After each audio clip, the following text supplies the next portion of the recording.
Abla büyük geçmiş olsun. Bismillahirrahmanirrahim. 6 Şubat'tan beri Umut Kervanı Vakfı olarak ve Yetimler Vakfı olarak beraber sahalardayız. Şu anda Adıyaman'ın Kahta ilçesinde konteyner kentte yüzlerce aileye yardım kulisi dağıttık. Allah emeği geçen bütün Müslüman kardeşlerimizden razı olsun. Buradan Müslüman kardeşlerimize çağrımız, ihtiyaçlar var.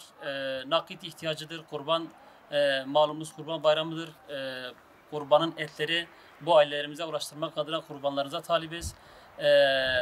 Her türlü giyim ihtiyacı, gıda ihtiyacı, her türlü şeye ihtiyacımız var. Çocuklar için bayramlık ihtiyacımız var. Bütün bu yardımları ulaştırabilmek adına siz değerli ve hayırsever Müslüman kardeşlerimize çağrımızdır.